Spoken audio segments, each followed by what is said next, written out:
নমস্কার বন্ধুরা, সৃজা নার্সারির পক্ষ থেকে আপনাদের জানাই আরও একবার ওয়েলকাম। এর আগের ভিডিওতে আপনাদের দেখিয়েছিলাম যে কীভাবে বোগেনভিলিয়া গাছের শিকড় বের করতে হয় ডাল থেকে। এখন আমি আপনাদের দেখাবো কি করে এই ডাল থেকে রুটিং হরমোন লাগাতে হবে। সেগুলো আপনাদের সাথে এর আগের দিন শেয়ার করি না, আজকে দেখাচ্ছি। দেখেন, এই যে ডালটিকে কেটে রেখেছিলাম, আপনার আগের ভিডিওতে দেখে নেবেন। এই যে কেটে রেখেছিলাম, এইখানে আপনারা তুলি দিয়ে অথবা আঙুল দিয়ে, আমি যেরকম আঙুল দিয়ে দিচ্ছি, এইভাবে রুট হরমোন দিয়ে দেবেন।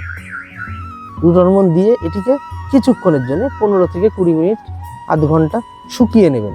দেখেন, এই যে আপনারা অ্যালোভেরা জেল দিতে পারেন। এবং এই প্রান্তে সার্ফ ফাঙ্গিসাইড, আপনাদের কাছে যে কোনো ফাঙ্গিসাইড থাকলে সেই ফাঙ্গিসাইডটা গুলিয়ে এরকম আঙুল দিয়ে এই উপরের পোর্শনে লাগিয়ে দেবেন এবং নিচের পোর্শনে এরকম লাগিয়ে দেবেন।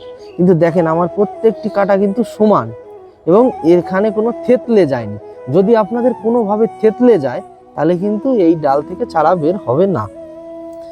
আর এখানে যদি জল লাগে তাহলে কিন্তু আস্তে আস্তে এই চারাটি, এই ডাল পচে শেষ হয়ে যাবে। তার জন্য এখানে অবশ্যই আপনারা সার্ফ ফাঙ্গিসাইড দিয়ে নেবেন, অন্য কোনো ফাঙ্গিসাইড দিয়ে নেবেন।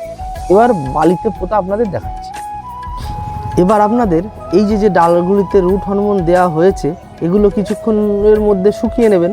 শুকিয়ে নিয়ে এরকমভাবে এই বালিতে সামান্য এই যে অন্য একটা কাঠি দিয়ে ছিদ্র করলেন, এরকমভাবে এই ঢুকিয়ে দিয়ে এইভাবে আস্তে করে এরকমভাবে প্রত্যেকটি এইভাবে দিলেন, এইভাবে দিলেন, এরকমভাবে চাপবেন।